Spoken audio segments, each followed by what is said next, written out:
सोचो, आपने 30 to 35 साल तक काम किया, रात दिन मेहनत की और ओवरटाइम किया, फिर भी बॉस की दांत, और फाइनली रिटायरमेंट के दिन आते ही आपके अकाउंट में 1 करोड़ रुपीस पड़े हैं। लेकिन आप सवाल यह है कि क्या ये पैसा जिंदगी भर काफी होगा या सिर्फ 10 साल में खत्म हो जाएगा? और अगर आपने गलत जगह इन्वेस्ट कर दिया तो कॉन्ग्रेचुलेशंस, आप ऑफिशियली फाइनेंशियली इनसिक्योर रिटायरी बन गए हैं। ये फनी नहीं, ये कहानी हर दूसरे रिटायरी की है इंडिया में। But you are smarter, so you are watching this video, which means you want to be retired and rich, not retired and worried. So let's break down exactly where you should invest that 1 crore rupees at retirement.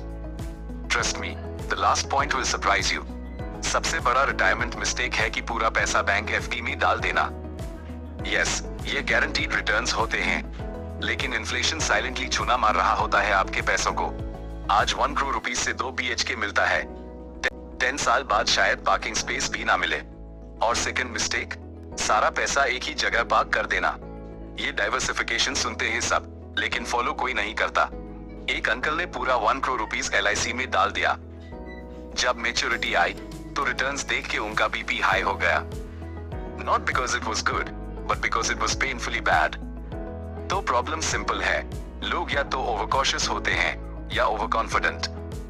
पर हमें होना पड़ेगा smart. आप चलिए बात करते हैं smart तरीके से 1 करोड़ रुपीस की पोर्टफोलियो को रिटायरमेंट के लिए परफेक्ट, बैलेंस्ड और टेंशन फ्री है। 1. Senior citizen saving scheme SCSS, 15 lakh रुपए गवर्नमेंट बैक्ड, 8% जोड़ इंटरेस्ट, क्वार्टरली पे आउट्स, सेफ है और stable income stream. Max limit 15 lakh rupees, तो स्टार्ट यहाँ करो। ये स्कीम इतनी सेफ है कि RBI भी कह दे, बेटा टेंशन मत ले। इमेजिन करो हर क्वार्टर 30,000 रुपीस आ रहा। जिंदगी में स्टेबिलिटी का एक सुकून होता है। 2. Monthly income schemes, post office और RBI bonds, -15 rupees, -20 lakh. Monthly fixed income around 7.5 -8%, ideal for covering expenses without touching principal. अगर आपको मेडिकल इमरजेंसी हो गई और कोई रेगुलर इनकम ना हो तो ये स्कीम सेवियर बन सकती है।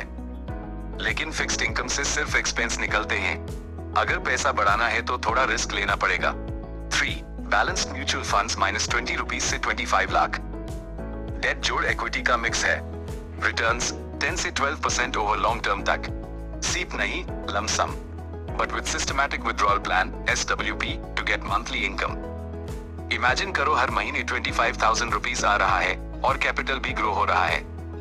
यह म्यूचुअल फंड अंकल जी की चाय पीने जैसे नहीं है, यह डबल शॉट एस्प्रेसो है, थोड़ा स्ट्रॉन्ग लेकिन जगता है। 4. Equity Index Fund, -15 lakh, for wealth preservation and beating inflation. Nifty 50 या Sensex Index Funds, 12 से 14% लॉन्ग टर्म CAGR है। ये पैसा इमरजेंसी के लिए नहीं बल्कि फ्यूचर ड्रीम्स के लिए है। और अभी ड्रीम्स खत्म नहीं हुए, लेकिन सिर्फ पैसा कमा लेना काफी नहीं होता, उससे बचाना भी जरूरी होता है। 5. Emergency plus health corpus, -10 rupees से 15 lakh, keep in liquid funds plus top up health insurance. Retirement के बाद इमरजेंसी ज्यादा होती हैं, इनकम नहीं। एक सर्जरी यानी 5 लाख रुपीस। अगर कैश नहीं तो पैसा कमाया किस लिए? You are sitting peacefully in your 60। Doctor calls, surgery needed, अब आपके पास कैश रेडी है। No stress, no loan, that's real wealth. अगर आपने रिटायरमेंट के 1 करोड़ रुपीस को स्मार्टली डाइवर्सिफाई कर लिया तो जिंदगी सिर्फ सर्वाइव नहीं करेगी, फ्लोरिश करेगी। आप ट्रैवल कर सकते हो, ग्रैंडकिड्स के लिए गिफ्ट प्लान कर सकते हो, अपने लिए एक पीसफुल बीच साइड घर ले सकते हो। Retirement is not the end, it's the beginning of freedom. लेकिन सिर्फ तब जब आपने आज वाइज डिसीजंस लिए हो।